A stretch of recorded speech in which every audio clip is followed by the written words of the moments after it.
जय गीता भागवत। सूत जी बोले, हे ऋषियों, जिस समय संपूर्ण ऋषि मुनि राजा परीक्षित के लिए 7 दिन के भीतर प्राप्त होने वाली भक्ति का उपाय सोच रहे थे, उसी समय 15 वर्ष की अवस्था वाले परम तेजस्वी परमहंस श्री सुखदेव जी राजा परीक्षित के निकट पधारे। उनको देखकर अन्य वृद्ध ऋषि मुनि तथा महात्मागण पहले से ही वहां बैठे हुए थे, वे सब उठकर खड़े हो गए। तत्पश्चात उन सब ने अत्यंत आदर पूर्वक श्री सुखदेव जी को अपने मध्यम में सबसे ऊंचे आसन पर विराजमान किया। उस समय राजा परीक्षित के मन में यह संदेह उत्पन्न हुआ कि इन वृद्ध ऋषियों के बीच में महाराजा सुखदेव जी सबसे कम उम्र के हैं।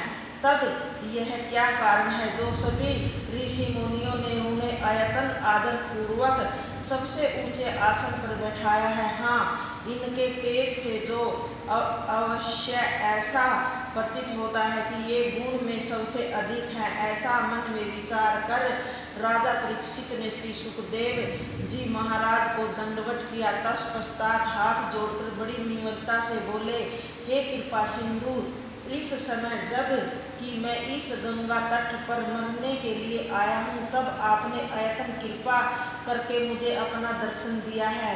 यह मेरे अहोभाग्य से ही हुआ है। जब श्री सुखदेव जी भी उच्चासन पर विराजमान हो चुके, तब श्री सुखदेव के पितामह दादा श्री प्रशासन मुनि ने राजा परीक्षित के मन का संदेह दूर करने के अभिप्राय से कहा, हे राजन श्री सुखदेव जी, उम्र से हम सबसे छोटे तथा ज्ञान में सबसे बड़े हैं।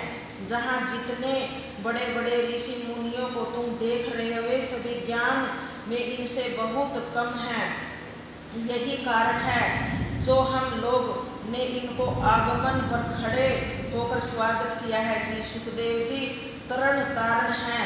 जब से इन्होंने जन्म लिया है, तभी से ये विरक्त होकर दिन रात श्री ब्रह्मा प्रभु के ध्यान में निमग्न रहते हैं तथा भगवान श्री श्याम सुंदर के गुणवादों का वर्णन करते हैं। हे राजन, तुम्हारा कोई बहुत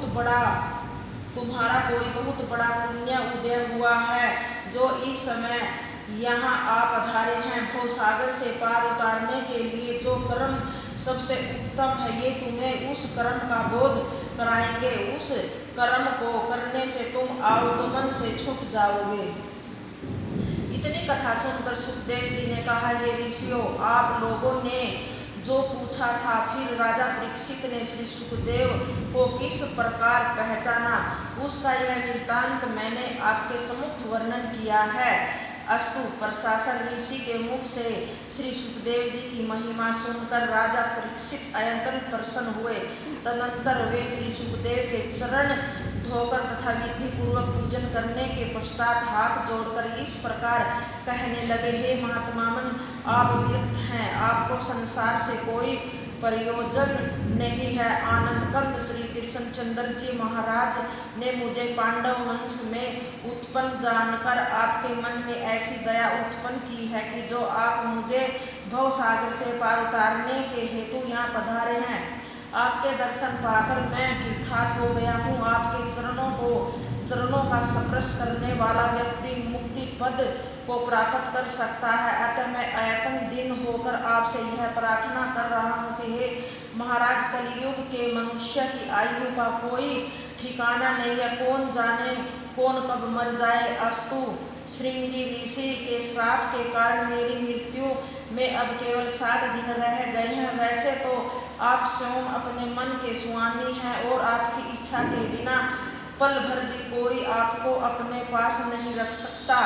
अतः मैं शीघ्रतापूर्वक आपसे यह पूछ रहा हूँ कि इन 7 दिनों के भीतर ही भवसागर से पार उतारने को मेरे लिए कौन सा मार्ग ठीक है। स्त्री तथा पुत्रों के मोह में फंसे रहने के कारण अब तक कभी भी मैंने आपसे अंतिम समय तथा परलोक के विषय में चिंता नहीं की थी। जिस प्रकार कोई कसाई 2-1 बकरियों को नित्य मार डालने पर भी अन्य बकरियों को यह भय नहीं होता कि एक दिन उनकी भी वैसी ही गति होगी।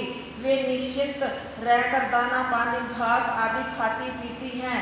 ठीक उसी प्रकार हम संसारिक लोग भी प्रतिदिन माता पिता पुत्र भाई आदि की मृत्यु अपनी आंखों से देखते रहते हैं, पर भी यह कभी विचार नहीं करते कि हमें भी एक दिन ऐसे ही मरना पड़ेगा। अतः हम श्री नारायण जी का भजन करें। मन में इन बातों को खूब पहचानते हुए हम स्त्री पुत्र आदि के माया मोह तथा मिथ्या व्यवहारों में फंसे रहते हैं। हे नाथ परब्रह्मा प्रभु ने अयतन कृपा करके अब मेरे मन को सबसे विरक्त कर दिया है। जिस प्रकार शास्त्रों का यह वचन है कि यदि कोई मनुष्य कार्तिक मास के अंत में 5 दिन गंगा स्नान कर ले तो उसे संपूर्ण मास के नहाने का पुण्य प्राप्त हो जाता है, उसी प्रकार आप भी मुझे कोई ऐसा उपाय बताइए कि कृपा करके जो मेरी मृत्यु के 7 दिन के भीतर ही अपना प्रभाव दिखा सके। जब मनुष्य मृत्यु के निकट पहुंचता है उस समय कंठ में कफ आदि घिर आने के कारण हरि नाम का उच्चारण नहीं हो पाता। अतः आपसे प्रार्थना है कि आप कोई ऐसा धर्म बताने की कृपा करें जिससे मेरी मुक्ति शीघ्र हो सके। इतना कहकर राजा ने सुखदेव को दान आदि व उपाय भी सुना दिए जो उन्हें अन्य ऋषि मुनियों ने बताए थे। राजा परीक्षित की बात को सुनकर श्री सुखदेव मुस्कुराने लगे। उन्होंने अन्य ऋषियों द्वारा बताए गए उपाय को समयानुकूल नहीं बताया। तब राजा ने उनसे हाथ जोड़कर फिर प्रार्थना की कि हे महामुने, इस समय कथा पुराणों का स्मरण मंत्र जब किसी देवता अथवा श्री हरि चरणों का ध्यान, इनमें से जो कोई उपाय आप श्रेष्ठ समझते हैं वह मुझे बताने की कृपा कीजिए, मैं वैसा ही करूँगा। जय गीता भागवत।